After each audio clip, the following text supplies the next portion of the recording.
The island hovered in defiance of gravity, suspended above an infinite sea that glistened like liquid glass. Below, the surface shifted constantly, shimmering with smooth reflections that rippled into dizzying distortions. The air was unnervingly still, laden with tension that pressed heavily against the senses. Whispers of wind slipped through the ancient stone circles at the island's center, carrying an almost imperceptible melody, one that felt both alien and familiar. Taisea stood amidst the stones, his figure framed against the endless horizon. His expression was contemplative, his blue eyes tracing the faint glowing runes carved into the weathered stones. They pulsed faintly, each rune glowing in rhythm with the waves below, as if the island and the sea shared a heartbeat. This island, Taisea murmured, his voice was soft. It floats above the sea, the circles of stones, they call to me. The words hung heavy in the air, unanswered but resonating within the space. A sudden rustle shattered the stillness. From the shadows of a nearby pillar, a lizard with a triangular head darted into view.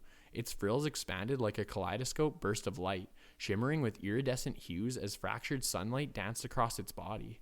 "Wake up," the lizard commanded, its voice reverberating in the space like both a whisper and a roar. Startled, Taisea took a step back, his gaze locking onto the lizard. "Wake up," he asked, his voice edged with confusion. "What do you mean?" The lizard's gaze intensified, its eyes glowing faintly. The air around Taisea grew denser, and his figure flickered as if he were nothing more than an image projected into the world. The sensation was jarring. His consciousness shifted, snapping into a new horrifying reality. Taisea found himself suspended within a prison of shimmering webs and taut strings. The strands vibrated with an eerie luminescence. As though alive, their hum resonating in the depths of his mind. The web stretched infinitely in all directions, their structure impossibly geometric yet fractal in nature. Images of himself, standing amidst the stone circles and speaking to the lizard, flickered across the web like echoes of a fragmented memory. "What is this place?" he asked, his voice strained as he struggled against the tightening strings.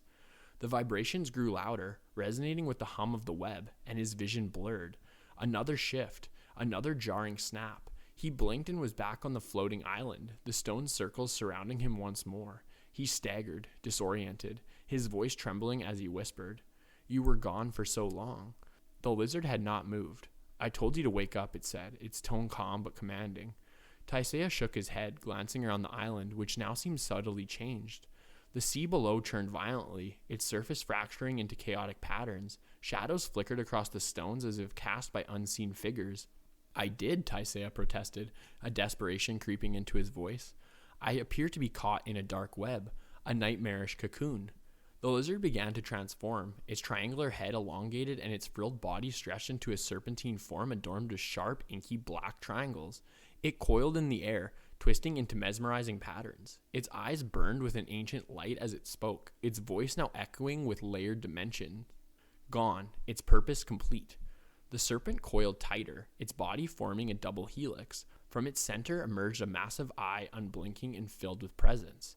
Codons flashed along its form in a dazzling kaleidoscope of RGB hues, casting shifting colors across the island. "Now look," the serpent commanded. "What do you see?" Taisea turned toward where the stone circles once stood. In their place was a single black rock, its surface uneven and shadowy. Embedded in its center was a grotesque layered mouth, its edges writhing like a living stone. "A rock?" Taisea said, narrowing his eyes. "Look again," the serpent hissed. The rock began to pulsate, its shape shifting and expanding. It sprouted an enormous eye, its unblinking gaze locking onto Taisea. The stare pierced his soul, unraveling his thoughts and leaving him breathless. What is this?" he whispered, his voice trembling. The air grew oppressive, the sea below raging with violent waves. Shadows crept across the island, dimming its light as the serpentine creature spiraled around him, its eye never breaking its gaze. "What you need to know shows," Taisea said, his voice filled with a mix of awe and dread. "But this changing scene, it can't be real." "Of course not," the serpent replied, its tone mocking yet calm. "That is why I said, wake up." Frustration surged within Taisea. "But the cocoon, I'm stuck," he shouted, his voice shaking. "You must wake up," the serpent urged, its voice now carrying a sense of urgency.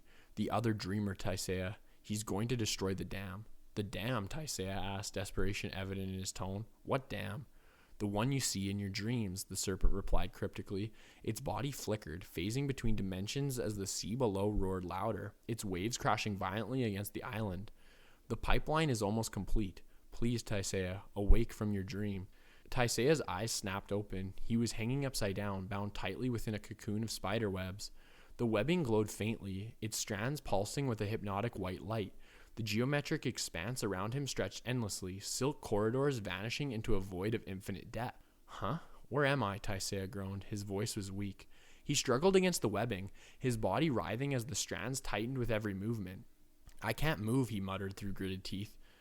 As I struggle, the web gets tighter. He paused, panting, his chest heaving with strained breaths. What was that? Was I dreaming? He asked out loud. The memory of the floating island was still vivid in his mind. A faint sound broke through the oppressive silence, distant but growing closer. Taisea's ears twitched and his heart quickened. Am I alone here? He called out, his voice rising. No. Wait, I hear someone. Hello, he shouted, his voice echoing to the endless expanse. The silence that followed was deafening, broken only by the faint vibrations of the web around him. Exhaustion began to seep into his body, his limbs trembling as his vision blurred. No, he murmured, fighting to stay conscious. I must stay awake. What is that tension? From the shadows emerged a swarm of spiders, their black forms skittering across the glowing strings. Their movements were precise, each step dissolving the silk strands into void, leaving trails of nothingness behind them.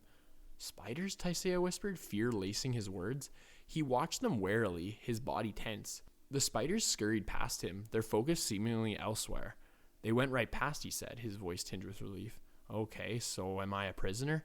Before he could ponder further, a deep resonant voice filled the chamber. It was everywhere at once, external and internal, vibrating in his mind and through the web itself. The words carried an undeniable weight, a truth so absolute that it pierced through his very being.